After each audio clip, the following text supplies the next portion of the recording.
Olá, seja bem-vindo ao podcast 45 do Primeiro Tempo. Toda semana aqui um papo muito legal com pessoas inspiradoras, que têm muito a nos ensinar, compartilhar suas histórias nessa nossa eterna jornada aí do autoconhecimento.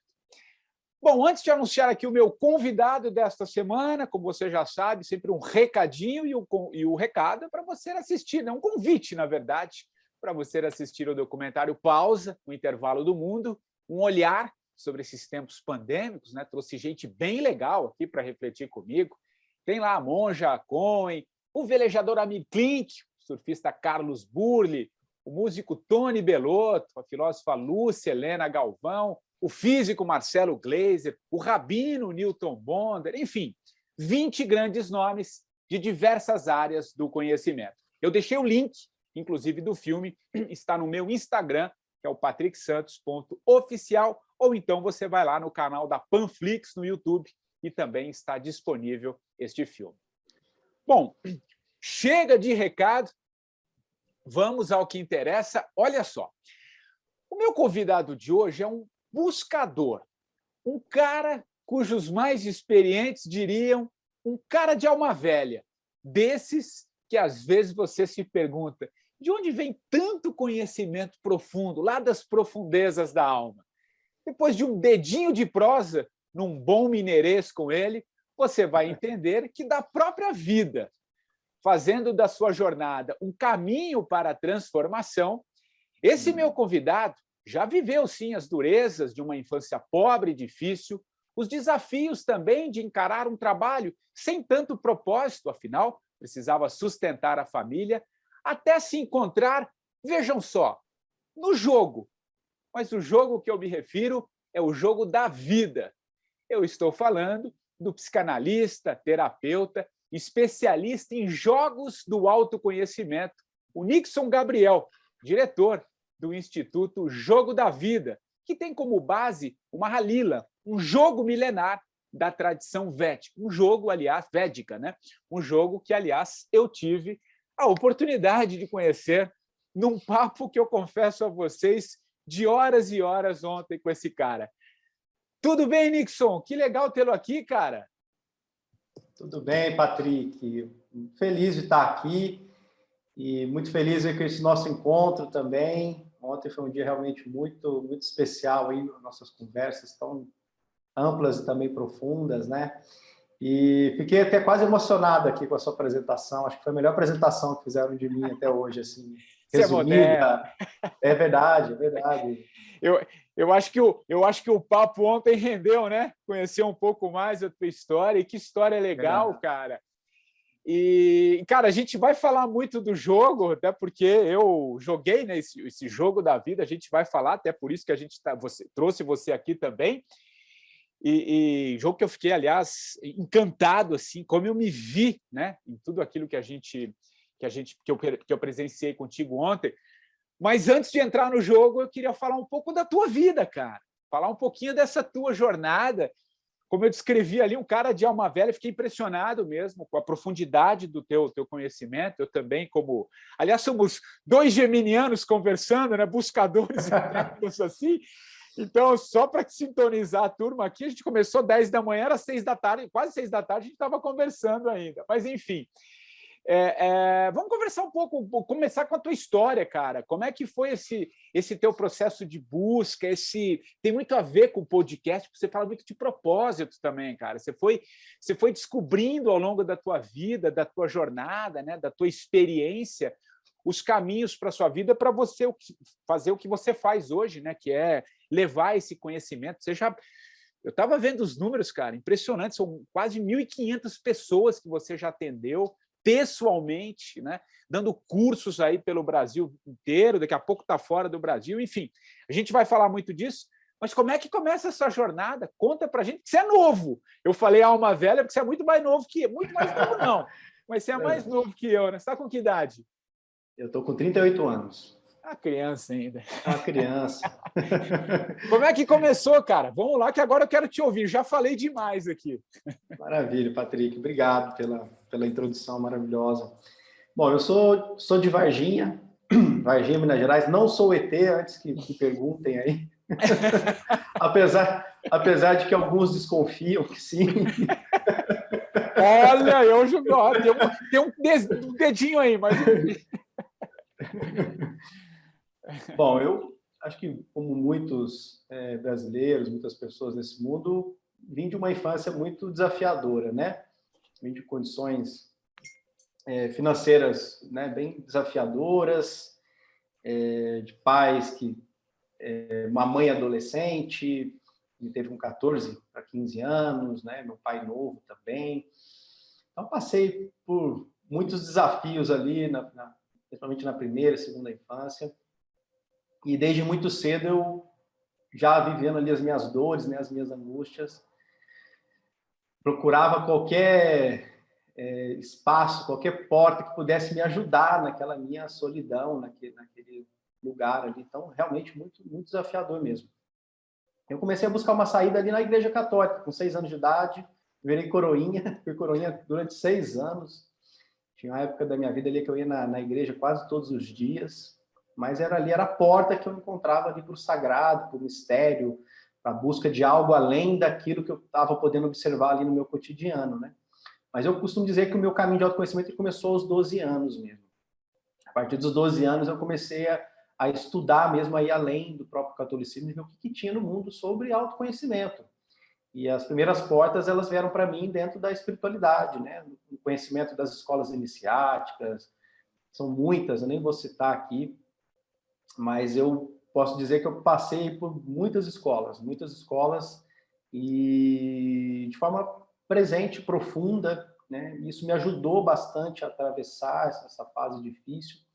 Uma coisa que me ajudou bastante ali na minha adolescência foi a minha relação com os jogos, né? Principalmente ali os jogos de RPG, jogos de tabuleiro. Quando eu encontrei os jogos de RPG, também com 12 anos, aquilo foi um encanto, achei aquilo incrível, maravilhoso, onde eu dei passagem para a minha criatividade, para os meus talentos também, e tudo aquilo que levava para algo além do tridimensional de Euclides, vamos dizer assim, né, desse mundo convencional, aquilo me tinha um chamado de alma já para aquilo, né? Até que depois de passar por muitas escolas, estudar muito, aprofundar, eu tinha essa coisa de parecer que era novo, parecia velho desde muito cedo, né? Eu fui, por exemplo, numa fase da minha vida, fui presidente de um centro espírita com 21 anos de idade, né? Então, sempre muito precoce, né? E também no mundo empresarial, também, porque eu atuei bastante na área comercial, fui gerente de várias empresas, tive empresa minha de treinamento na área comercial, e sempre muito precoce, né? Eu fui descobrir depois, já mais velho, quando eu fui fazer um teste para trabalhar na Rede Supera, uma rede hoje, na época, hoje acho que tem uns 350 franquias no Brasil, eu acabei sendo a pessoa que, né, o diretor do departamento de projetos educacionais, era pública, e lá para trabalhar nessa empresa que tem como foco desenvolvimento cognitivo, você tinha que fazer um teste de QI. E aí que eu descobri que eu tinha meu QI estourou no teste. E eu não sabia que meu QI ele já realmente é um QI muito alto. E aí algumas coisas começaram a fazer sentido um pouco também em relação à minha crise existencial. Comecei a estudar um pouquinho como é que superdotados lidando com desenvolvimento emocional, né? As crises existenciais que já começam lá na infância. Aquilo começou a encaixar, começou a fazer sentido. E foi no meu encontro com a psicologia, principalmente com a psicologia analítica junguiana, que todo aquele meu trajeto começou a fazer sentido. Eu conheci um terapeuta, eu costumo dizer que ele é um mestre junguiano, né? O Dr. Hugo, ele mora num sítio em Guaratinguetá, no interior de São Paulo. Ele tem um perfil mais ermitão, vamos dizer assim. Ele mora num sítio bem isolado, cuida lá das galinhas, cuida lá dos animais dele lá, mas vem gente, pessoas que viajam de longe para ser atendidas com ele, assim, um cara realmente incrível. E a gente se encontrou, eu na época trazendo um pouco mais dos aspectos da espiritualidade, ele trazendo mais a própria ciência da psicologia. Foi um grande encontro, e ali a gente acabou trabalhando junto durante uns 3 anos, e foi ali que eu pilotei, né, um primeiro projeto, que era a aplicação dos jogos de RPG com os pacientes, em grupos com os pacientes dele. Então, a gente adaptava os modelos dos jogos. Aqueles pacientes, eles criavam personagens que não eram exatamente eles dentro do jogo, entrava dentro de cenas, dentro de histórias com aquele personagem e reviviam, reeditavam situações de vida equivalentes a algumas situações que eles viveram lá na infância e etc. E ali eles tinham a oportunidade de reeditar, de reexperimentar aquilo de um outro ângulo. E aí o Dr. Hugo, enquanto eu conduzia essas sessões, também em grupos de autoconhecimento, ele ia anotando ali. E aí quando ele voltava para a sessão individual com os pacientes, aquilo decolava, explodia, assim, pacientes muito já mais velhos, mais antigos. De repente, quando passava pela experiência, a sessão desenrolava. Né? E aquilo chamou muita atenção dele, me chamou muita atenção também.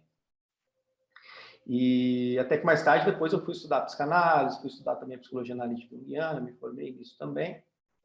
Mas, assim, a grande virada começou da seguinte forma, eu acho isso muito interessante, você falou que eu gosto muito do tema propósito, e isso tem muito a ver com a minha própria história, porque eu sei o que é o sofrimento de não viver o propósito de vida, e sei também o alívio e a liberação e a libertação que é quando você, de fato, pode, né, ocupar o seu lugar no mundo, né? Isso é uma coisa que eu já venho estudando há muito tempo, mas que hoje tenho visto que tem que se falado tanto. Também é uma alegria de ver essa verdade cada vez mais ganhando espaço, né?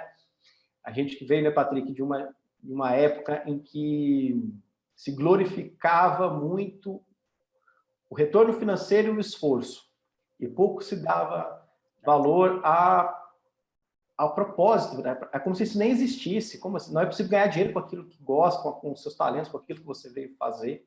E o que a gente tem visto hoje é que as pessoas que realmente estão encontrando esse lugar estão prosperando, estão crescendo, estão felizes com isso. Claro que existe mesmo uma romantização em relação a essa questão de propósito, a gente pode falar um pouquinho sobre isso também. Mas eu estava ali nessa fase ali ainda, com o Dr. Hugo, trabalhando ali, e ainda financeiramente numa crise ali, né? Não estava ganhando dinheiro de verdade. Aí a minha filha, então nasceu minha filha, eu falei, nossa, agora eu preciso ganhar dinheiro, né? E aí então eu fui trabalhar nessa empresa, voltei, remontei meu currículo, depois de muitos anos trabalhando, né? Eu trabalho desde os 12 anos, esses 12 anos acho que tudo vai nos 12 ali, né? Comecei a trabalhar muito cedo. E fui trabalhar nessa empresa e aqueles 4 anos ali nessa empresa foi o que desenvolveu exatamente as habilidades que eu precisava para hoje, por exemplo, administrar e conduzir um instituto, né? Hoje já são mais de 4.000 terapeutas formados pelo instituto, um trabalho que vem crescendo bastante, né? A gente está querendo lançar agora, até o final do ano, um projeto que já estou trabalhando nele há 4 anos, está aí guardado ainda, dando até um spoiler aqui, que é um projeto para desenvolvimento socioemocional para crianças e adolescentes. Mas eu acabei pulando um pouquinho. Mas voltando lá do Dr. Hugo, eu estava ali numa crise, ainda mesmo que trabalhando ali com o Dr. Hugo, nos jogos, ainda numa crise grande.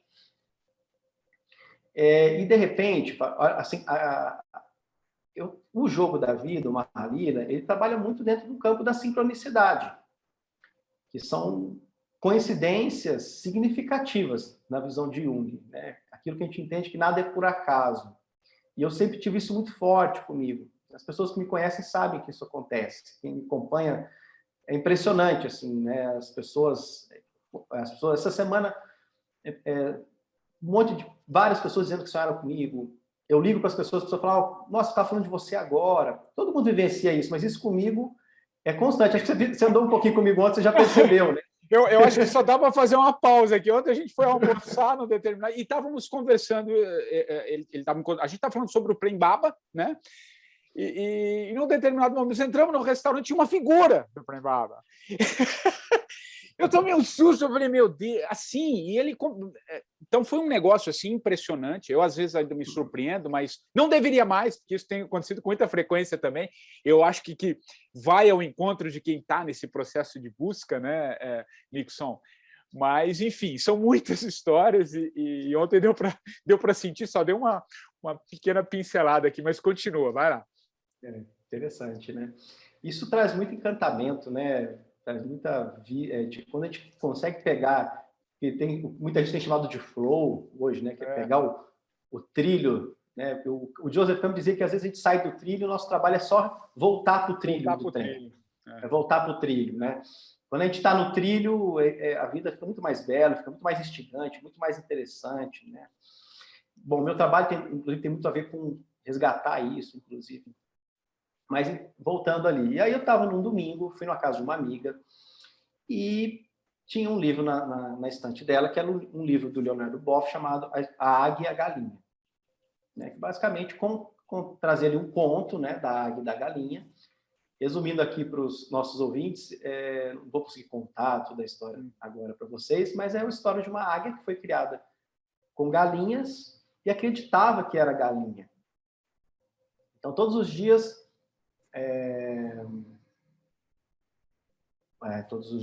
ele jogava milho para as galinhas e aquela águia ciscava como galinha. Um dia, esse camponês recebeu a visita de um naturólogo que foi até lá, olhou aquilo e falou, mas aquilo é uma águia. Ele falou, não, é uma galinha. Ele falou, não, aquilo é uma águia. Ela tem asas de águia, olhos de águia. Ela pertence aos céus e não à terra. Ele falou, não, ela é uma galinha. Jogou milho e ela voltou a ciscar. Aí aquilo ele foi para casa, aquilo mexeu muito com ele. Quando ele voltou lá, ele falou, não, eu vou te provar que ela é uma águia. Então ele pegava a águia subia no braço, ele jogava o milho no chão, a águia pulava do braço e voltava a ciscar. E o naturólogo pegava a águia e falava, águia, você que pertence aos céus e não à terra, abra suas asas e voe. Ela olhava para o chão, via as galinhas e voltava para o grupo das galinhas. E assim foi várias tentativas. Até que eles, resumindo a história, né, eles foram, na última tentativa, para o alto de um penhasco. E o naturólogo colocou a águia ali diante daquele horizonte imenso. E a águia tremia, vendo aquele vento batendo, as penas oriçando. E ela ainda pulava, só que não tinha milho, né? Pulava e não queria o sol. Até que em algum momento ele lançou a águia. Ele lançou a águia e o sol estava nascendo. Na queda dela, o sol penetra os olhos dela e toca o ser mais profundo da águia, e ela dá o típico cau-cau das águias, né? Dá os seus gritos, bate as asas e voa em direção ao horizonte, né?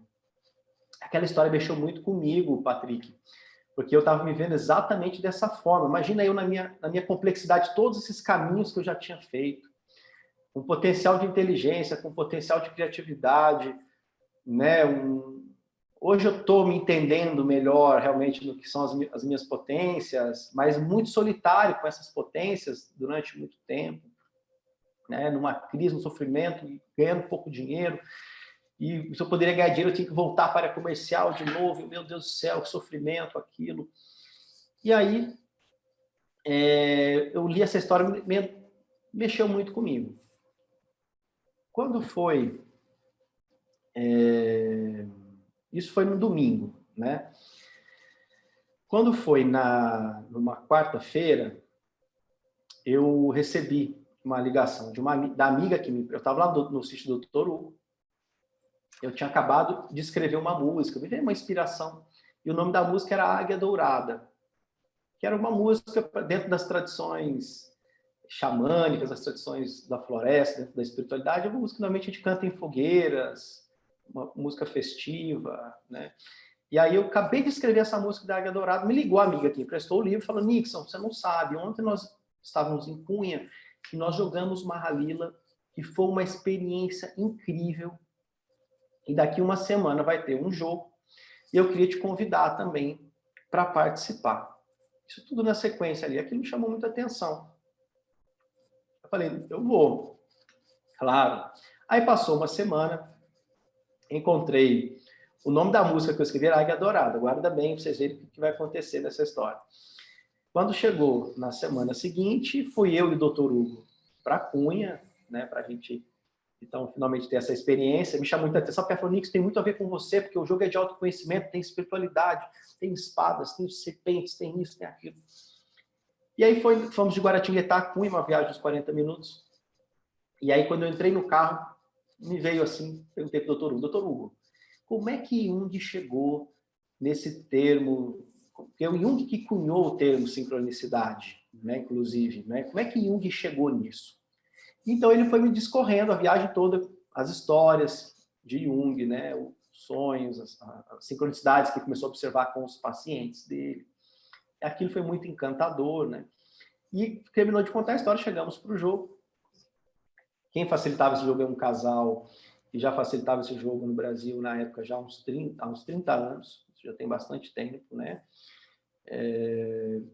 De uma forma muito encantadora, eles têm o Anya Tamirá, uma forma muito artística de apresentar o jogo, com música, com contos, né? Um grupo bem legal, também devia ter umas 15, 20 pessoas. Só que no formato que eles estavam conduzindo, era um formato coletivo. Onde você conheceu o tabuleiro ontem, né? Esse é um tabuleiro que tem 72 casas. E aí ele falou, olha, aqui tem uma peça representando o grupo. E compreenda que se você está nesse grupo, não é por acaso. Tudo que vier aqui no jogo é para você. Se você quer entrar nesse jogo, se firma nesse centro. Você não está aqui por acaso, e o jogo vai trazer as mensagens, se concentra. Eu levei aquilo muito a sério. Primeiro que quando eu vi o jogo, eu já fiquei muito mexido com aquilo, né? E assim entramos para o jogo e começamos a caminhar pelas casas do jogo. E o Mahalila, ele tem 72 casas, tem casas que trazem virtudes, aspectos positivos da consciência e muitos aspectos negativos, serpentes. Quando fala aspectos negativos, a avareza, a avidez, a luxúria, a inveja, está tudo ali presente no jogo, né? E a gente caminhando ali pelo tabuleiro, o jogo estava muito denso, via muitas sombras ali no jogo. E eu percebia que a gente estava passando pelas sombras e o jogo não subia, não subia, não subia. E, de repente, eu parei e falei, por que esse jogo não está subindo, né? Aí eu fui perceber que se tratava do fato de que eu me via ali naquilo também, e também junto com o grupo, claro, só é possível ver se você vê em você, né? Não dá para ficar olhando para o outro apenas. E percebi que tinha um desejo que o jogo confirmasse o ser especial, espiritual que éramos, né? Que o jogo mostrasse a nossa luz, revelasse a nossa luz, confirmasse para nós a nossa beleza, né? Ali um grupo muito dedicado à espiritualidade na época. E o jogo só via nas sombras, é impressionante. E aí eu percebi que, de repente, eu fui ter um insight que o que estava acontecendo é que nós não estávamos entrando mesmo, mergulhando dentro daquelas casas e olhando de verdade para aqueles aspectos de sombras, dos aspectos negativos que o jogo mostrava. Porque havia uma idealização, eu, que queria se confirmar. E assim foi. Aí o jogo foi me mostrando muita coisa, mas a essência foi que, de repente, por trás de toda aquela sombra, o que o jogo me abriu ali, estando dentro do jogo, foi que por trás de tudo aquilo havia uma ferida. Havia uma dor presente em todos, né? Porque a gente idealiza esse eu especial, seja espiritual, seja o eu do sucesso, seja qual for, que muitas vezes é uma tentativa de compensação de uma ferida de inferioridade, de uma ferida de inadequação, por exemplo, né? E quando eu entendi a ferida, assim, inclusive senti a minha, e olhei para o grupo, além das aparências, e vi aquilo, e me veio um fio de compaixão em mim.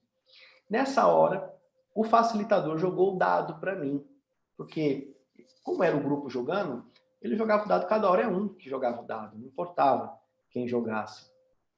Ele jogou para mim. Quando ele jogou, Patrick, eu dei um insight, assim, uma coisa. Eu lembrei quando eu jogava RPG, lá na minha adolescência. Eu lembro eu tendo que o meu personagem enfrentar o dragão, né, um personagem que eu já tinha quase 2 anos, e eu tinha que tirar um número 20 num dado de 20 faces. Ou eu acertava ali o pescoço do dragão, ou o dragão pegava o meu personagem e eu tinha que rasgar a ficha do meu personagem e perder toda a história dele, que já tinha 2 anos jogando com aquele personagem.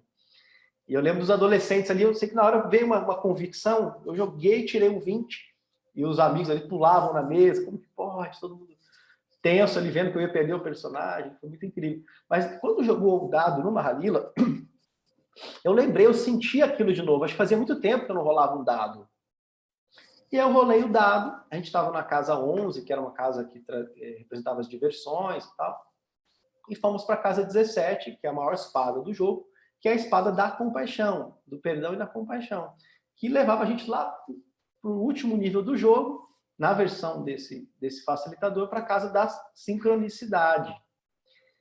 E aí, quando a gente subiu, saímos daquela densidade ali do grupo, fomos lá para a casa da sincronicidade, o doutor Hugo estava junto, já me olhou e falou, olha, como quem diz, né? Estávamos falando disso, chegamos aqui, você joga o dado e cai na casa da sincronicidade. Aí nisso o facilitador fala para mim assim, ó, você tem direito a uma dádiva. E aí tá todo mundo feliz que o jogo subiu, chegamos lá em cima e tudo mais. Eu puxei a carta. Qual que era o título da carta? Águia Dourada. E qual que era o texto da carta? O resumo da história da águia e da galinha. Nossa Senhora! E que incrível, né? Tem 15 testemunhas lá. Assim, foi exatamente isso que aconteceu. E aí, fui atrás depois desses facilitadores, me apresentei, falei, olha, eu tenho um trabalho assim, assim, assado, sou eu, isso aqui tem tudo a ver comigo, quero saber como é que eu posso aprender. E aí, na visão deles, falou, olha, realmente a gente está muito tempo esperando a pessoa para quem a gente vai passar esse conhecimento e tal, é possível que seja você. Aí passou umas 2 semanas, aí eu tive sonhos, um monte de coisa aconteceu, e eles falaram, é para você mesmo que a gente tem que entregar, mas nosso trabalho não é te ensinar, te ajudar a lembrar, porque isso já vem com você já há muito tempo. E, de fato, foi mais ou menos o que foi acontecendo depois, foram 7 anos ali de mergulho, de iniciação, de estudo, de investigação, até que eu pude lançar. E é um jogo milenar, né? E é um jogo milenar, né? Jogo milenar, um jogo velho, um jogo indiano de muitos anos, né? Que tem estudos que dizem que tem mais de 2.000 anos, alguns falam que tem mais de 4.000 anos, que ficou perdido, inclusive, na Índia. Se você for andar hoje na Índia, você não encontra ele, né? O Brasil ele tem um terreno muito fértil, né? Então, algumas tradições, algumas coisas vêm de outros países e florescem no Brasil, né? Mas o Mahalila... E aí você... não, desculpa, conclui. E o meu trabalho, na essência, Patrick, assim, de toda essa diversidade de caminhos por onde eu passei, é fazer a ponte mesmo entre a psicologia profunda e uma espiritualidade prática, né? Então, eu trabalho com o Mahalila, mas um viés de trabalho que você experienciou ontem, você pôde perceber isso, um viés terapêutico, psicológico profundo. A gente traz junto com o método os 12 arquétipos, né? Os 12 arquétipos comuns presentes nas histórias, a jornada do herói, né? A visão junguiana também dentro desse processo de individuação. E isso eu fui testando. Aí quando ficou pronta a metodologia, eu ainda era diretor lá do Supera ainda.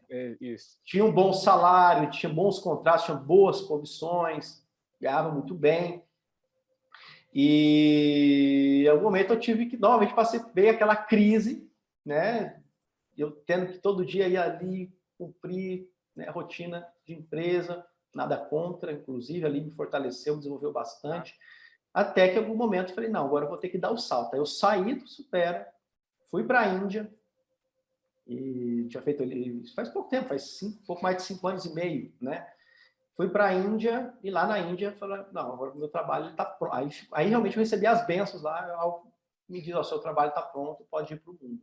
Aí voltei, estava morando em São José dos Campos, fui para São Paulo, sem mercado nenhum em São Paulo, assumindo aluguel de casa, espaço, tudo, para começar a atender pessoas com o jogo. Isso porque eu estava fora do mercado de terapia, mas simplesmente eu confiei, porque aquele era o chamado. Eu estava seguindo os sinais, eu estava seguindo o fluxo, estava só jogando o jogo. Confiei e fui, e deu certo. Assim, em pouco tempo eu já estava ganhando mais do que eu ganhava na outra empresa. Foi o suficiente para atender muita gente em São Paulo, porque o próprio resultado da metodologia, não precisava nem divulgação, ia trazendo, as pessoas tinham experiência, ficavam encantadas, começavam a indicar outras pessoas, queriam ter a experiência novamente, e o trabalho foi crescendo, até que então o método foi se consolidando, eu fui testando, aplicando, vendo resultado, e atendendo muita gente, assim, um perfil de clientes muito experientes já no autoconhecimento, né? Que é interessante, realmente as pessoas que já estão com um certo feeling, de repente elas se interessam, elas conseguem perceber o potencial que tem ali nesse método. E aí eu lancei, então, um curso de formação para terapeutas poderem atender, e tem sido um sucesso. E é interessante, e te ouvindo, que eu acho que já pode ser um primeiro passo aqui para a gente começar a entrar no jogo, trazendo, inclusive, para a sua própria história, que você acabou de falar assim, eu fui lá e confiei. Eu confiei. O que o jogo, o que o Mahalila, o que esse processo todo te mostrou sobre o medo? Porque eu acho que o medo é algo que permeia muitas mudanças, né? Você falou lá no começo que a gente está vivendo um momento, concordo plenamente, exatamente o que você disse, a gente está num processo de transformação, de busca, cara, e eu converso com muitos entrevistados aqui, muitos que passam no podcast, que a gente está vivendo esse momento de, cara, você tá ao encontro daquilo que é teu, sem romantizar o propósito, que a gente pode falar nisso daqui a pouco, ou você insere na tua própria resposta, mas, assim, a base, a essência disso é lidar com medo, né? O que você pode falar, cara, sobre o medo e como que o jogo, como que o teu processo pode espelhar para outras pessoas, claro, cada um com a sua história, com seus dramas, mas uma essência do medo dentro desse processo de tantas mudanças que a gente está vivendo, cara? Pergunta excelente. Qual que é o nosso medo mais profundo? Saberia responder, Patrick? Não. Ué, morrer? Morrer, também, Morrer, é verdade. que não tem. Um Mas deles. um dos nossos medos, um deles, é verdade. Um dos nossos medos mais profundos é o medo de entrar em contato com a nossa dor e não ter saída, e não ter resolução. Né? E um outro medo é o medo de olhar para as minhas sombras, olhar para o meu eu inferior, para meus aspectos negativos, e aquela ser a minha realidade final. Né? Esse é o grande desafio do autoconhecimento.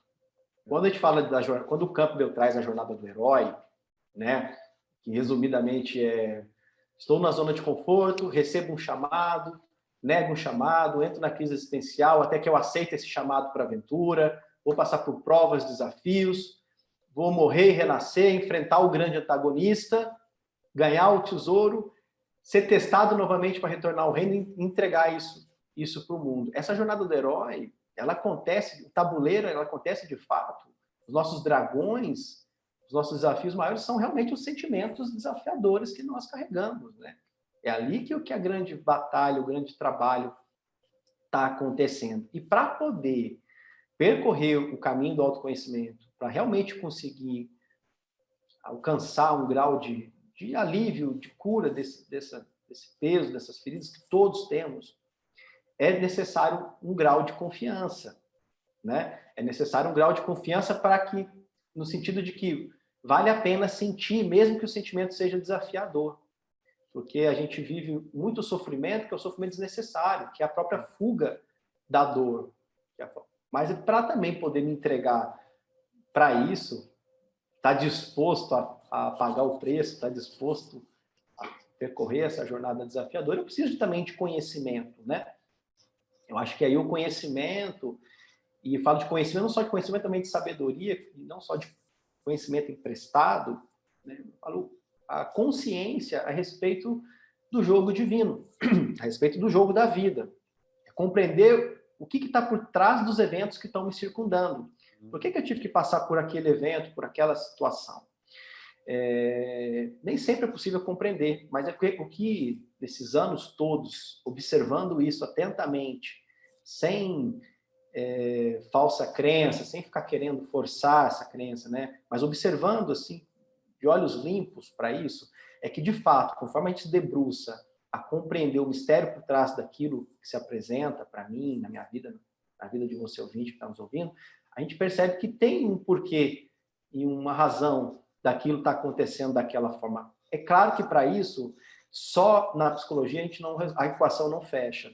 Realmente precisa ir para um campo transpessoal para entender o porquê de algumas coisas. Então, tenho assumido mais recentemente um pouco, até um ato de coragem, um pouco, bancar um pouco esse aspecto transpessoal também do caminho, apesar de durante muito tempo me firmei ali mais nas bases científicas, psicológicas, porque senão a equação não se completa. Né? Então, vejo muita gente... Explica esse transpessoal para quem está... Transpessoal é o transcendental, né? Aquilo que está no invisível, aquilo que é da alma, aquilo que é do espiritual, né? Que é do sagrado. A sutileza, né? Aquilo que é mais sutil, né?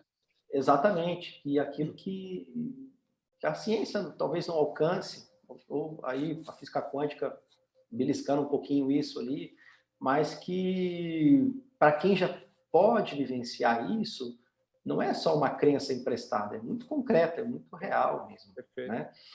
E eu acho que aqui é um momento que, olha que maravilha, estamos podendo falar sobre isso, né? Que incrível esse momento, né? E voltando então no ponto lá do medo, né? Então o medo maior é esse. Eu não tenho nada que me garanta que se eu sentir, resolve o problema. Pelo contrário, igual esse choro, menino, né? A gente vem de uma geração que sentir era um problema, tem que ser forte, tem que ser duro, tem que fazer. E o que a gente percebe é que as emoções são como as águas, e que tem pedras que bloqueiam ali o fluxo do rio, eu preciso sentir, remover essas pedras, né? Ter coragem de sentir. Esse é o princípio da alquimia verdadeira. É transformar o chumbo em ouro. É a presença nas emoções, transformando essas emoções, né? Mas para isso eu preciso de conhecimento. Então, compreender o jogo da sua própria vida, buscar a compreensão do porquê que você teve esse pai, porquê que você teve essa mãe, porquê que você passou por tais situações, né? Por que as coisas estão acontecendo assim com você? Quando você entende em nível profundo que você é responsável pelo lugar que você está, você tem finalmente a possibilidade de fazer diferente, porque se eu me coloquei aqui, então eu tenho o poder também de sair daqui também. Porque normalmente a gente foge, né, Nixon? Normalmente a gente foge dos problemas, né? Assim, via de regra, é um mecanismo de defesa, né? A gente vai achando ali as formas, vai criando personagens, vai levando a vida, mas a essência tá. Porque a dor, né? Isso a gente conversou muito ontem, e para mim fez muito sentido, porque vai um pouco no encontro no que eu tenho observado na minha vida, né? Porque acho que a gente pode fazer as das nossas vidas. Pode não, deve, né? E é dela que você tem que fazer uso, né? Entendendo que essas dores elas te direcionam.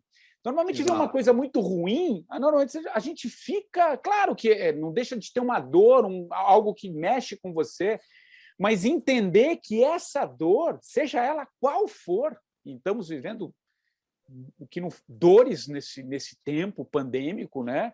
Mas entender que essas situações estão te direcionando, a vida fala com você o tempo todo, né? Para mim está muito certo isso. O entrevistado é você, mas acho que você pode falar muito. A vida conversa com a gente o tempo inteiro, mas normalmente a gente, né, tenta achar aqui e tal. E quando você não vai, né? Você falou lá no começo também da criança ferida mexendo lá atrás, aí eu já entro para te passar a bola. No meu jogo ontem, né, quando a gente jogou, a gente conversou muito. O meu arquétipo era o órfão. Quem já leu meu livro sabe do que eu estou falando. Quem conhece um pouco a minha história sabe que veio, mas assim veio. Mas como é que aconteceu? Veio, cara. O jogo diz muita coisa, né? E a partir dali, às vezes você vai entendendo porque certas coisas às vezes não vão acontecendo, né? Você tem que ir lá, é a tal descascar a cebola, chegar até lá no miolinho, né? Porque senão o resto são lateralidades, né? Então, fala um pouquinho dessa dor que a gente tenta fugir, que talvez aí, se você encarar, não é fácil, ninguém está dizendo que é fácil, eu sei muito bem, autoconhecimento não é fácil, mas, enfim, fala um pouco disso, e eu queria trazer um pouco essa minha experiência, porque, assim, veio é ali, cara, não adianta você tá, o resto que você está achando que é tudo frufru. O negócio é mais embaixo, querido. Mais ou menos isso que o jogo me falou ontem, e eu não consegui. Fiquei longe da iluminação, viu? Eu acho que você falou, o jogo não subiu, cara. Eu estou ali, porque eu estou nesse processo já há um tempo. Nada, cara, eu não subi nada. Então, não estou idealizando nada. Mas, enfim, lidar com as sombras não é fácil. O jogo ele vai, na verdade, responder à questão que você trouxe. Você trouxe uma questão desafiadora e aí vai mostrar todos os bloqueios, aquilo que está impedindo você de realizar aquilo. Então é natural que ele mostre mesmo esses pontos desafiadores, né, Patrick? Mas até quase que a tua pergunta ajuda até na continuidade do raciocínio que eu estava trazendo aqui, né? Então, sobre esse medo de entrar em contato com essa ferida, né, com essas emoções. Eu entendo que para a gente ir além desse medo, eu acho que esse é um grande obstáculo coletivo, né? Se fosse um primeiro passo para que a pessoa possa, então, percorrer o caminho do autoconhecimento e colher os frutos desse caminho, que ele é desafiador, mas na jornada ele tem muitos tesouros no meio do caminho. O que é muito mais desafiador é não fazer o caminho, é muito mais sofrido, isso vai inflamando. Se você não fizer o caminho, eu costumo dizer assim, ou você joga o jogo, ou você é jogado daqui para lá, de lá para cá, né? Então, para desenvolver essa confiança, eu acho que é preciso também começar a buscar também compreensão do porquê das coisas. E ninguém vai te dar isso mastigado, pronto. Você tem que bater a porta da verdade, bater a porta do mistério. Bater um papo com o mistério da vida mesmo, falar, olha, por que eu estou passando? Pede sinal, procura entender o porquê. Porque conforme a gente vai compreendendo, isso aqui eu entendi porque teve que ser assim. Isso outro eu entendi porque tinha que ser assim. Você vai entendendo, você vai desenvolvendo essa confiança. Porque o medo, porque parece que a gente é uma folha solta ao vento. Qualquer coisa de mal pode acontecer. a qualquer momento. Mas quando eu entendo que eu recebo da vida a todo instante exatamente o que eu preciso, isso é desafiador. Porque se a gente for no aspecto só linear da vida, por isso que entraria num aspecto transpessoal, entende? Para poder compreender o porquê que você teve que passar por determinada experiência. Mas quando eu posso compreender que eu recebi exatamente o que eu precisava, e não é o que eu queria, aí eu posso, então, agradecer. Posso confiar no que a vida está me apresentando. Porque não adianta eu entender os sinais, entender o chamado da vida, se eu não fizer o caminho que a vida está propondo. Exatamente. Eu não confio, eu tenho medo de me machucar, eu tenho medo de entrar em contato com a ferida. Mas se eu confio nesse mistério e vou me entregando para esse caminho, as coisas vão começando a se encaixar. E muito sofrimento desnecessário vai embora. Né? Vai ficar somente aquela dor que precisa ser transformada. O perdão, né? Isso vai lá, realmente, a gente vai sempre na direção das feridas de pai e mãe. Não tem para onde correr. Né? Não tem. Qualquer teoria fast food que vai dizer que tem um jeito rápido de resolver isso, eu, pessoalmente, né, toda a minha caminhada, tenho as minhas reservas. Né? Mas essa confiança também ela vem, então, através da compreensão do mistério da vida também, né? Do resgate desse mistério. A criança, ela tem esse encantamento. A criança está porque ela está diante do mistério da vida. A gente, conforme vai ficando adulto, a gente perde essa relação com o mistério, vai ficando um terreno árido, um terreno sem vida. E a gente só resgata esse encantamento, a gente estava conversando isso ontem, né, para ter quando aconteceu algumas sincronicidades, quando a gente, então, percorre o caminho do autoconhecimento e começa a flertar com esse grande mistério da vida, né?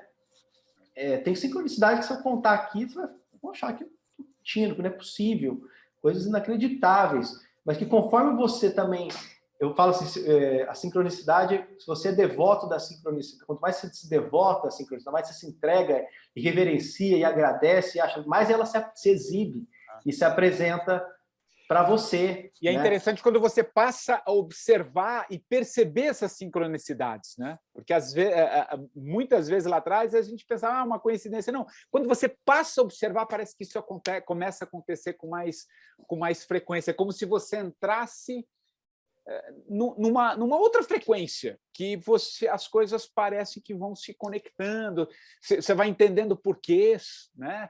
É interessante isso, né? E ficou muito claro, né? Vem ficando claro para mim de uns anos para cá, e ontem contigo foi, talvez pela própria história, a tua própria busca, do nível de conversa que a gente teve ontem, as coisas foram vindo assim num processo muito interessante, né? Então, acho que isso tem... É muito interessante, né? Porque uma coisa com todo respeito ao cético que está nos ouvindo, né?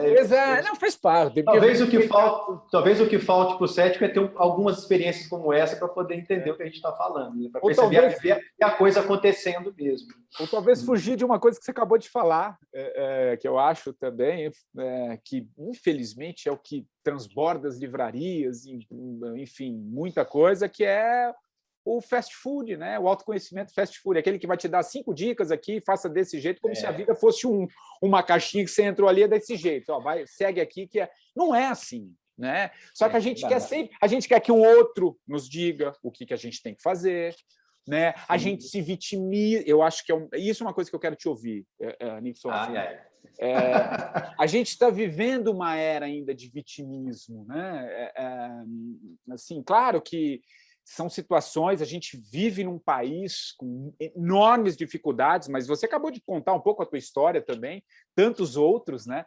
Mas a gente tem, parece que, uma essência ali de vitimismo, né? Que, não, porque é isso, você é meu pai, a minha mãe, é o meu chefe, é o prefeito, é o governador. Sim, por exemplo, se a gente pegar da esfera federal, está um desastre, mas e nós nisso tudo, né? Então, fala um pouquinho disso também, de como é que a gente sai um pouco desse local, sabe, de que o problema está fora e não está dentro, né? Passa pelo autoconhecimento, claro, mas é interessante a gente, porque eu sinto que a gente vive uma era de vitimismo, que a gente precisa mudar essa chave, né? E aí passa um pouco pela nossa história, acho que é legal você falar também. Esse é um assunto muito sensível, Patrick. muito sensível. Porque a compreensão ela depende muito do teu grau de conhecimento para entender a tua resposta. Talvez seja Exatamente. essa a preocupação que você coloca, mas e é importante. A identidade da vítima é tão profunda. Perfeito. Qualquer ideia que desconstrua já fere, já machuca, já toca essa estrutura. Então, se quem está ouvindo já está um pouco identificado com esse lugar, o simples fato de eu desconstruir essa ideia já pode ser ofensivo, porque há uma identificação com esse lugar, né? Perfeito. Como se estivesse atacando e é importante colocar. O eu da pessoa. Né? Então, vou tentar aprofundar. Esse é um tema que também tem me tocado profundamente na minha observação aí do grande jogo, do que está acontecendo, de forma geral. Então, precisa de uma flexibilidade aí também para todos ouvirem e receberem também a minha contribuição pessoal nesse sentido também, né? No processo de autoconhecimento, se faz sim necessário que em algum momento a gente entre em contato com as nossas feridas, com os ataques que recebemos, com os choques de rejeição, com os choques de abandono. A gente vai precisar chorar o que não chorou, protestar o que não protestou. Você vai ter que circular. Em algum momento se faz que seja importante que essa vítima sim se manifeste e que dê fala para ela, sim. Sim, porque precisa... Essa criança que está machucada no profundo, ela precisa ser acolhida, precisa ser reconhecido que ela foi ferida. Ela precisa de empatia com essa criança. E isso eu sou totalmente a favor disso e entendo que é fundamental esse processo. A gente vai ter que reconhecer essa parte vitimada, mas nunca como realidade final. Ela não pode parar aí o processo, a gente tem que ir além disso, mas também não negar isso também, falando no processo de autoconhecimento, né? Mas uma coisa é eu olhar para minha criança, acolher isso, entender que foi ferida mesmo, né? Foi injustiçada, foi violentada, aconteceu isso, aconteceu aquilo. E aí até para a criança poder sair daquela solidão e chorar o que não chorou, né? Nutrir essa parte que ficou, a criança que ficou lá sozinha, isolada, né? Naquele sofrimento, no nível profundo, é como se tivesse ainda essa criança lá machucada, profunda, fechada, no escuro, sozinha, né? Tentando simbolizar aqui a imagem um pouco do que acontece. Mas quando a gente faz esse processo, a gente ancora nessa compreensão, nessa busca dessa compreensão do porquê que eu tive que passar por isso. Tem uma razão. Por isso que eu falo que acaba indo um pouco para o aspecto transpessoal. Mas como é que eu vou confiar na vida? Vou falar de Deus, então? Né? A gente fala, você acredita muito em Deus bom, em Deus justo, em Deus Pai, né? Mas como é que eu vou confiar nisso, vendo tudo que eu vejo no mundo, né? Só é possível começar a compreender o jogo divino realmente com uma linha do tempo mais longa, para entender o porquê que talvez a gente tenha que ter passado por algumas situações na vida. Não vou entrar muito nessa esfera, porque também não é necessário. Não é um conhecimento necessário para o processo do autoconhecimento. Entender de vidas passadas, por exemplo, não é necessário. É necessário entender a matriz ali, porque a primeira infância ela é uma redição da alma. Tudo que acontece na primeira infância, ela já é o seu ponto de trabalho que já vem há muito tempo, né? Então, assim, voltando na estrutura da vítima, né? Na estrutura da vítima existe um lugar confortável, que é exatamente o não se responsabilizar e projetar a culpa no outro. Porque é uma distorção de um determinado assunto que nós fazemos, que é a distorção do atributo divino do amor. A gente tem a distorção do atributo divino do poder, que muitas vezes na sua forma distorcida se manifesta na forma agressiva, na forma do controle, na forma do domínio, mas na essência são só apenas estratégias diferentes.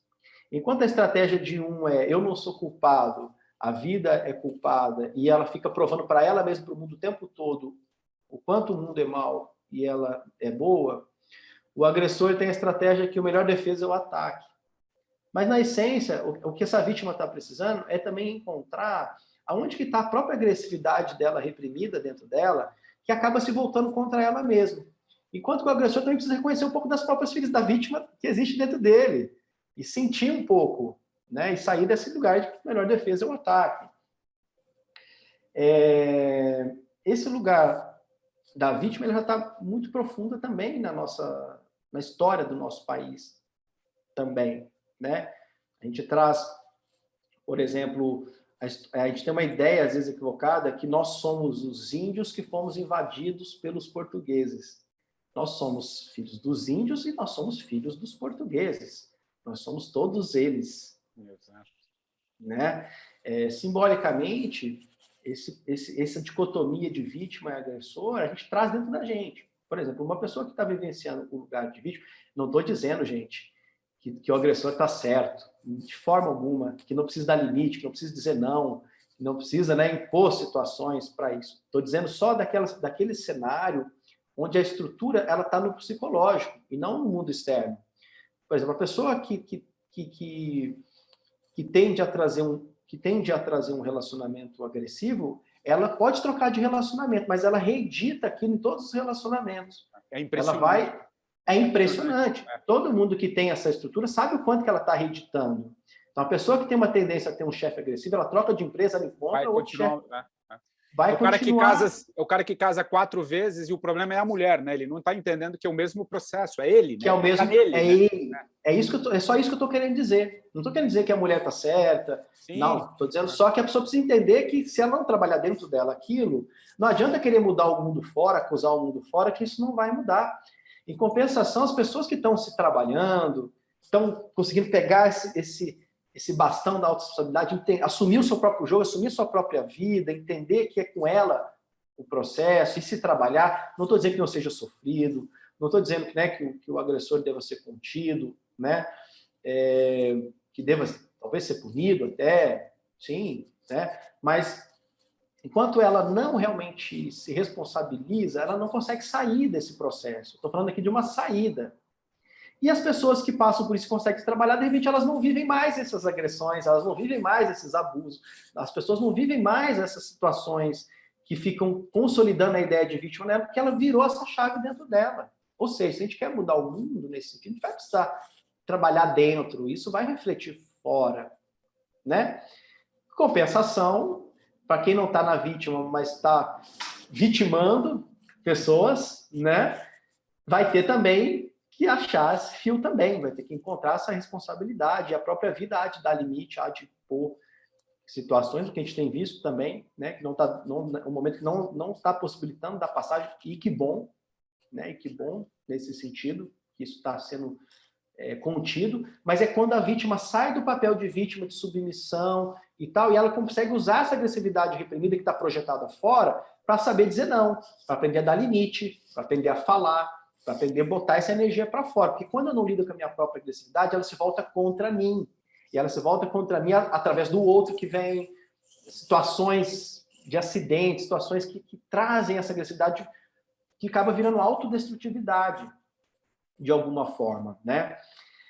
Como eu disse, é um tema sensível, né? Provavelmente a pessoa que está identificada com o papel de vítima, ela é uma boa chance dela não gostar do que eu estou falando, mas eu queria trazer só essa mensagem no sentido, poxa, então, quem sabe não é também a chance de você se livrar desse lugar, mas o desafio é que existe um lugar também prazeroso nesse lugar também, que é um tal da miséria suculenta que tem ali, mas é um lugar assim de conforto, porque daí você não responsabiliza, não é você o culpado, então fica mais fácil. É o medo da culpa, a dificuldade também da vítima de lidar com a culpa. Ela já tem muita culpa, então ou um sentimento de inferioridade, inadequação, então qualquer coisa que vai responsabilizar, ela tende a resbalar nessa culpa e aí se punir ainda mais. Então é melhor acreditar que eu não sou culpado, né? É melhor acreditar que o outro é o responsável. E ela tem uma vingança, a vítima. Ela tem uma estratégia, que é matar o agressor, o que ela chama de agressor, o que ela chama de culpado, com o veneno da culpa. Olha como você é ruim, olha como eu sou boa. Ela fica o tempo todo reeditando e tentando provar para ela e para o outro quanto que o outro é ruim, e o outro para o outro pegar aquele veneno da culpa e ir matando o outro com a culpa, né? Vamos Profundo correndo isso, sensível, tudo, né?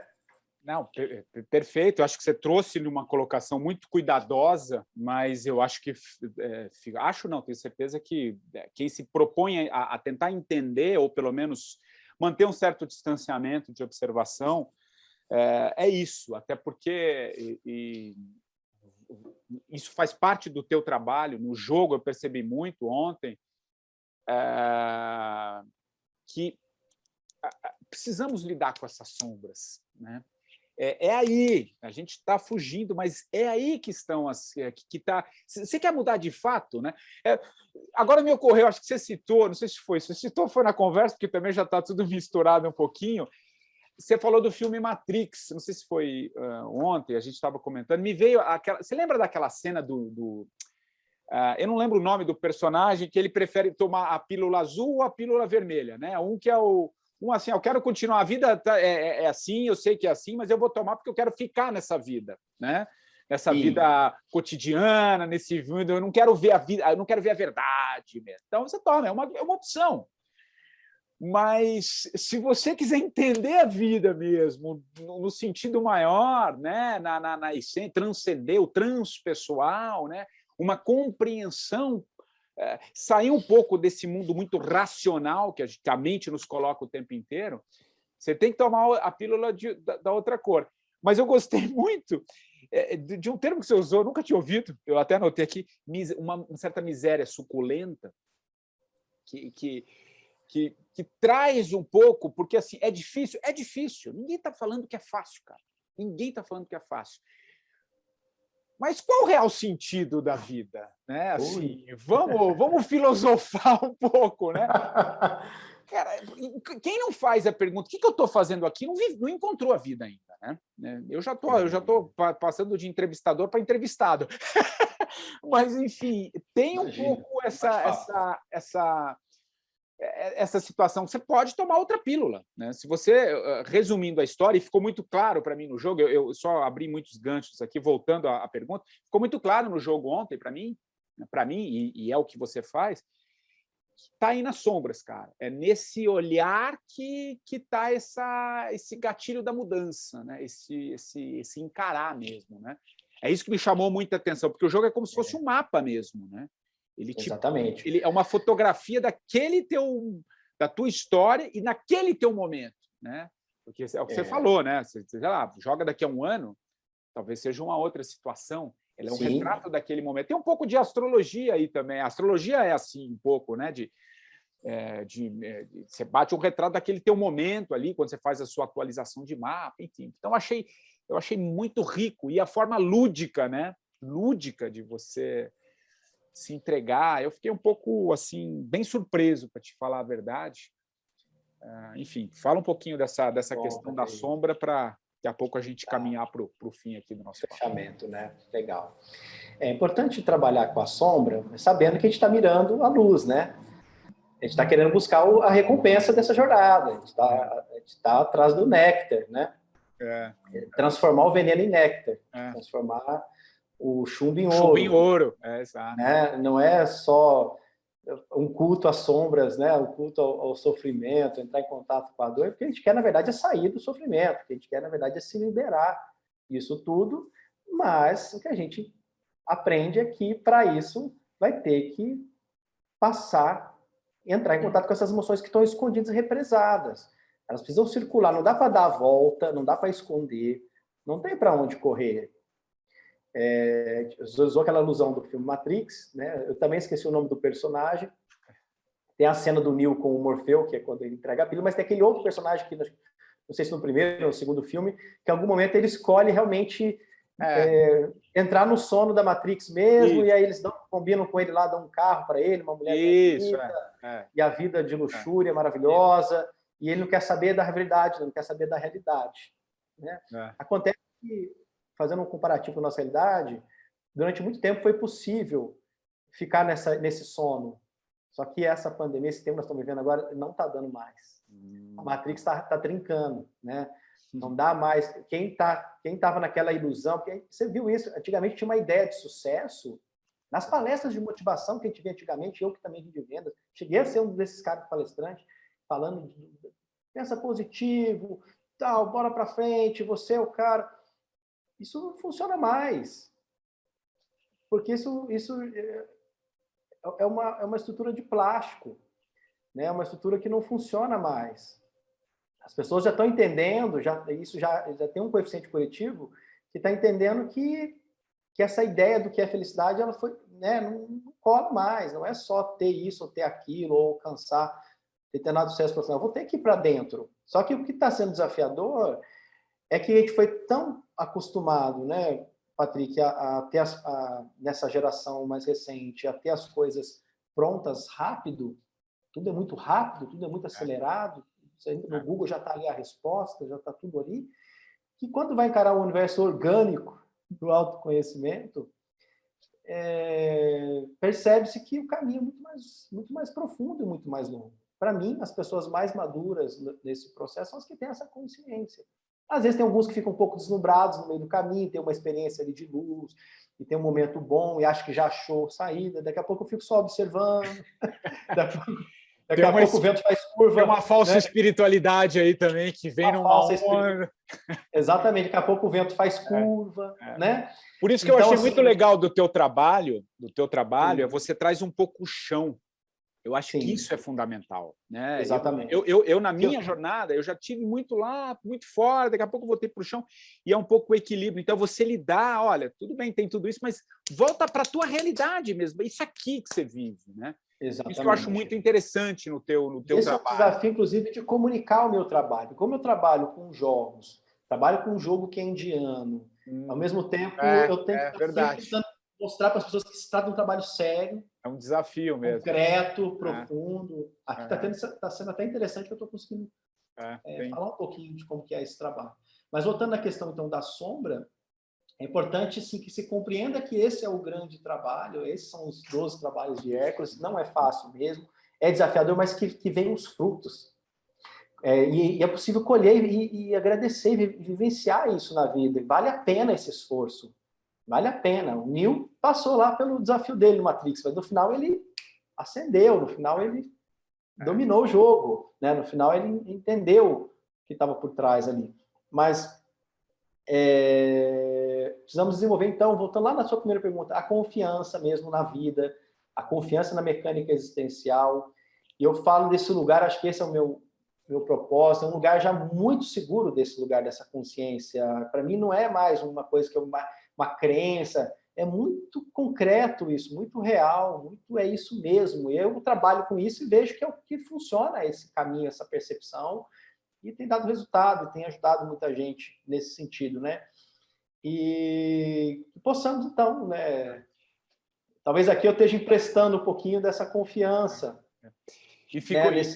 nessa mecânica existencial. Né? Claro. E puxando o único fiozinho que acho que eu trouxe aqui, que ficou um pouco solto, que eu queria te falar, aí sim, para a gente encerrar, que é essa idealização do propósito. Né? Sim. Fala um pouquinho disso, porque às vezes até porque propósito, até se banalizou, né, a palavra propósito. Hoje qualquer coisa é propósito, e aí ninguém entende mais, né? Então se idealiza demais. Fala um pouquinho desse, porque a gente está falando aqui de propósito, né? Você contou a tua história, a gente está passando por esse momento que a gente está vivendo, que é uma busca pelo propósito, mas também existe esse outro lado de idealização. Fala um pouquinho nele, aí sim, para a gente costurar o fim do nosso papo aqui. Perfeito. O caminho do encontro propósito de vida, ele se funde com o próprio caminho do autoconhecimento. Né? Se você está no caminho do autoconhecimento, no momento você vai desembocar no caminho do propósito, uma coisa desemboca na outra, uma coisa muito fundida na outra. Não existe caminho em relação ao propósito que não vá por tudo isso que a gente tá falando aqui hoje, por exemplo. Né?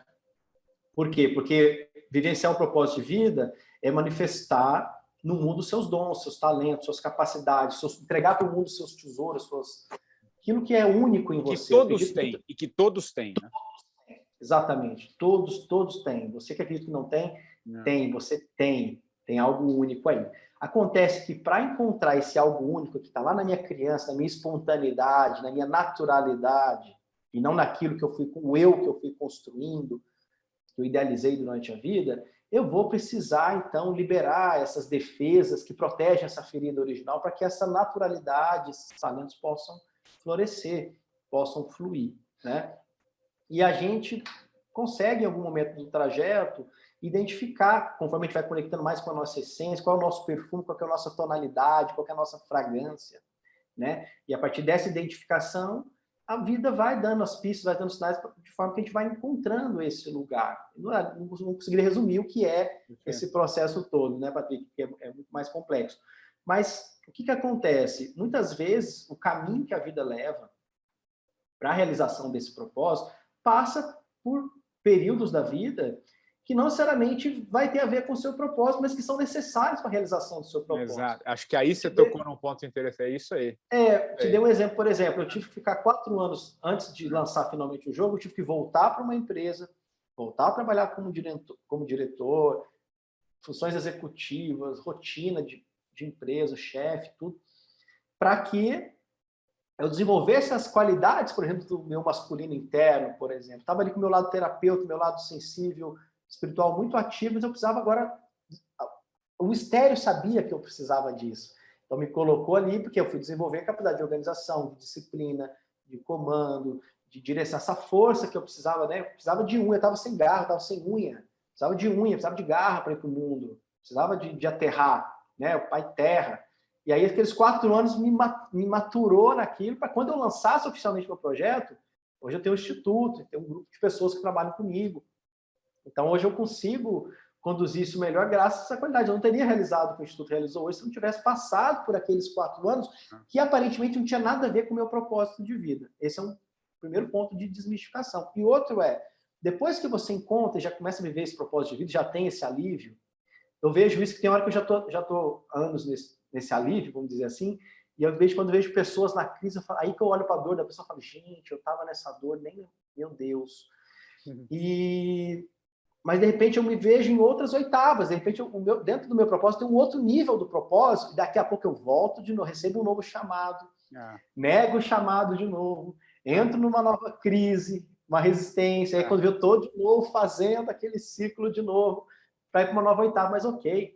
Eu já sei que se trata de... É diferente, eu já sei que se trata dos frutos que vêm, então eu estou mais motivado para continuar esse caminho, e se eu estou passando, por exemplo, dentro da jornada do herói pelo ciclo de morte, renascimento, eu já sei, eu pelo menos dentro da minha ciência, eu estou vivenciando a morte de novo.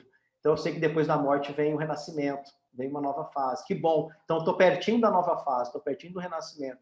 Mas a gente não idealiza mais, sabe? Porque esse é o jogo e assume o jogo como ele é. Então esse é o jogo, vamos jogar o jogo do jeito que ele é. E aí fica muito mais fácil, muito mais interessante, né? Muito mais... Que é entender a própria vida, os ciclos da vida, né? A vida é feita de ciclos, e, aliás, é uma coisa que a gente fala muito aqui também no podcast, e te ouvindo, acho que ficou perfeito nessa amarração, e acho interessante, né, esse olhar sobre o propósito, né? Que é interessante quando a gente olha em perspectiva, né? Eu convido a todos aqui, olha um pouco, às vezes, para o que aconteceu, para ver se aquilo que te aconteceu não te direcionou para o caminho que você está tomando, porque talvez era esse o caminho que você tinha que tomar, para depois talvez chegar em algo que você idealize ou algo que você está buscando. Mas tem aí, acho que você falou, né, no papo, que o Campbell dizia, né, você saiu dos trilhos, o teu único objetivo é voltar para o trilho, né? Volta para o trilho, não precisa achar um outro caminho, volta para o trilho, né? Então, segue um pouco. Lembrei da história que você contou ontem da música lá para o seu documentário. Que da música impressionante, né? Rapidamente aqui, quem não pegou ainda, enfim, a música que ia fechar o meu documentário, que abriu o documentário, era do Lenine. Eu roteirizei todo o meu documentário baseado naquela música, Paciência, do Lenine. Mas, na hora de finalizar ali, tinha um grupo de mídia por trás, no caso a Jovem Pan, tinha um direito autoral de uma música que ficou muito cara, era inviável para aquele momento, por um projeto que eu acabei tocando, e eu fiquei muito sentido na hora de não poder usar aquela música, que eu construí o meu roteiro baseado naquela música.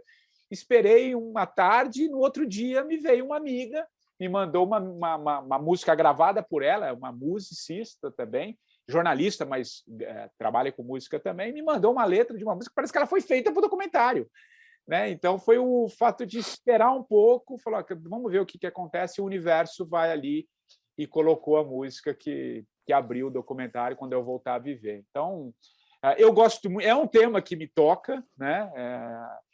Hoje eu consigo entender essas sincronicidades, esses chamados, eu acho muito interessante. Por isso que eu gosto, inclusive, de trazer pessoas que vão um pouco nessa linha para nos mostrar. E eu presenciei ontem, não preciso dizer nada da tua própria história. Eu acho que você enriqueceu muito com esse teu conhecimento. Acho que o jogo da vida, presenciei o jogo da vida, uma coisa interessantíssima. Convido a todos que se interessarem, né? Nixon, tem aí o teu... enfim, vai depois ficar os descritivos aí, mas conhecer um pouco a tua história, que é muito legal. A tua história a gente conheceu um pouco aqui, mas conhecer um pouco mais sobre o jogo da vida, que é muito legal. Cara, agora sim, estou falando demais de novo. A marca aqui do podcast, o Nixon, é que o convidado da semana indique um livro, quero saber que livro que você vai indicar, e depois escolha uma música aí que vai encerrar o porquê do livro e porquê da música que encerra a nossa versão podcast. Legal. Bom, eu vou indicar um livro chamado Não Temas o Mal. Vocês encontram aí na internet, da Eva Pierrakos, 2 R's, K-O-S. E o porquê de eu indicar esse livro é porque esse livro transformou minha vida. Olha, que legal. Então, assim, daquela diversidade toda, de todas as tradições espirituais, de abordagens da psicologia, de tudo, são várias linguagens falando sobre o que é o processo de autoconhecimento. Eu não encontrei ainda nada mais cirúrgico e preciso, uma linguagem clara e realista e concreta, pé no chão, sobre o que é esse processo e como lidar como que trabalha com essa criança ferida, com o eu inferior, com as sombras, e também como que a gente foca no nosso... Quando chega uma hora, não é focar na sombra, a hora você tem que focar na tua luz mesmo, mas qual é a hora certa para potencializar isso, quando você está maduro para isso mesmo? Esse livro é incrível. Esse é um livro de cabeceira, leia de quem for ler, leia ele devagar, e receba a dica, que a dica é boa mesmo.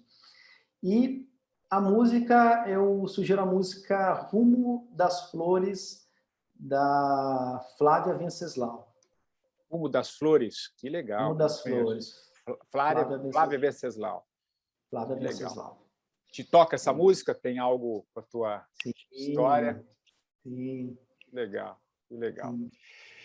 Nixon, Gabriel, cara, muito legal o papo contigo. Na verdade, a gente estendeu o papo aqui para o podcast também. Queria muito te agradecer, enfim, pelo papo de hoje, pelo papo de ontem, e tenho certeza que a vida nos conectou aí. Vamos estar juntos em outras jornadas, porque afinal a vida é conexão o tempo todo e a gente só precisa estar atento a esses chamados. Muito obrigado, querido. Muito obrigado, Patrick. Nos vemos logo mais. Um grande abraço. E o 45 do primeiro tempo, você já sabe, volta na próxima semana, sempre com um novo convidado. Um abraço e até lá.